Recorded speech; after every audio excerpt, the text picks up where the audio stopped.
Hello, আসসালামু আলাইকুম ওয়া রাহমাতুল্লাহি ওয়া বারাকাতু। হাসিনা স্পিকিং, দিল্লি থেকে বলছিলাম। কে বলছেন আপনি? আপনাকে তো চিনলাম না আমি। হ্যালো হ্যালো, কথা বলছেন না যে ভাই, কে বলছেন?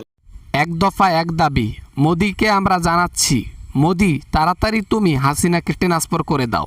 এক দফা এক দাবি, হাসিনা তুই দিল্লি ছাড়বি তাড়াতাড়ি, ঠিক আছে? তাড়াতাড়ি, এক সেকেন্ডও যেন লেট না হয়। কিও ভাই, ককরোচ পার্টির ওনার নাকি? অভিজিৎ দীপক নাকি? ওরে বাবা রে বাবা, জীবন তো তুষ হয়ে গেল দেখি। এ তো দেখি মারাত্মক বিষয়। এখন এরা তো আমার পেছনে উঠে পড়ে লেগেছে। ভাই, দেশে একটু জায়গা দে না। তোর মতো নারীর এদেশে জায়গা হবে না।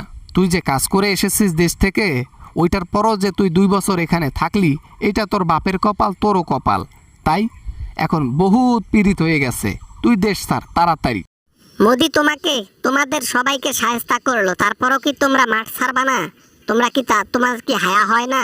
হ্যাঁ, প্রশাসনের লোকজন যেভাবে তোমাদেরকে গায়ে হাত দিল, মারধর করলো, তারপরও কি তোমরা একটু ভয় পাও না? আগুনের মধ্যে যদি তোমরা পেট্রোল ছিটাও, তাহলে কি আগুন নিভে যাবে?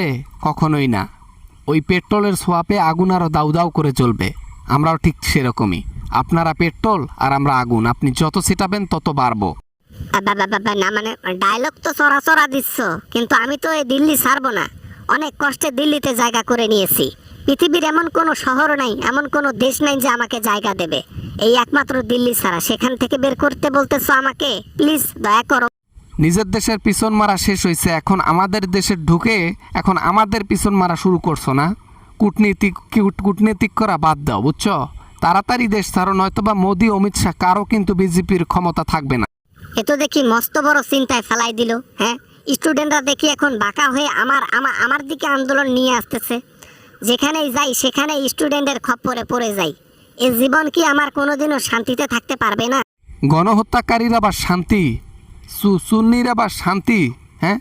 ওই দুর্নীতিবাজেরা বা শান্তি, হ্যাঁ? ওই ভগবান ওই মনে করো দুনিয়াতে আপনাকে শান্তি কখনোই দেবে না। আর ওই যখন মারা যাবেন তখন তো স্বর্গে জীবনেও জায়গা পাবেন না। বাবা না মানে আর কি, দয়া করো। তোমরা ইন্ডিয়ার স্টুডেন্টরা তো তোমরা শিক্ষামন্ত্রীর পদত্যাগ নিয়ে আন্দোলন করলা। এখন ঘুরে যদি আমার পদত্যাগ, সরি আমাকে দেশ থেকে বের করার যদি আন্দোলন করো, তাহলে তো টিকতে পারবো না। তোমার টেকার দরকার নাই তো। তুমি হচ্ছে ইঁদুরের মতো। ইঁদুর ঘরে থাকলে ধান কিন্তু কেটে ফেলে, ঠিক তুমি সেরকমই। ভারতে তুমি থাকলে মাথা ওয়াশ করে ফেলবা মোদির, আর মোদি আবার জনগণকে ওয়াশ করে ফেলবে, এটাই হিসাব। এমনিতেও মোদি অনেক ওয়াশ করে ফেলে, আমার বুদ্ধি তাকে দেওয়া লাগে না। কিন্তু তারপরও আমি একটা কথা ভাবতেছি, আমি ডিসেম্বরে যাই। এই আন্দোলনটা বন্ধ করো ভাই, আন্দোলনটা বন্ধ করো। এখন আমি যাইতে পারবো না রে ভাই। এই আন্দোলন আর বন্ধ হবে না। এক দফা এক দাবি, হাসিনা তুই দিল্লি ছাড়বি এখনই। কোনো কথা চলবে না। তুই দিল্লি ছাড়বি না, তাহলে মোদিকে দেশ ছাড়তে হবে। আর মোদি দেশ ছাড়লে হাসিনা এমনিতেই শুটশুট করে চলে যাবে। কি যে একটা অসুবিধার মধ্যে পড়ে গেলাম, চিন্তায় শেষ হয়ে যাচ্ছি। এই মুহূর্তে মোদিও বাসায় নাই, না হলে ওকে ফোনটা ধরাই দিয়ে বলতাম একটু বকাঝকা করো তো, টাকা পয়সার অফার দাও তো। দেখো অভিজিৎ আবার টাকা পয়সা নিয়ে থামে না। টাকা পয়সা নিয়ে থামার মতো লোক হলে তো অনেক আগে আমি আমার ওজনে সোনা পাইতাম, টাকা পাইতাম, আর সেইটা নিয়েই আমি ভালো থাকতাম অন্য দেশে গিয়ে। কিন্তু জনগণকে নিয়ে ভাবছি, স্টুডেন্টদেরকে নিয়ে ভাবছি। প্রতিশোধের আগুন জ্বলে। না মানে আর কি, ফোনটা রেখে দিলাম আপাতত। আমার হাজবেন্ড আসুক, আসলে আমি কথা বলাই দেবো আমি কি করব না করব। হ্যাঁ, আপাতত আন্দোলনটা একটু কমাইও। হ্যাঁ ভাই, এই আন্দোলন চলমান থাকবে যতক্ষণ না পর্যন্ত তুমি দেশ ছাড়ছো, যতক্ষণ না পর্যন্ত তুমি দিল্লি ছাড়ছো।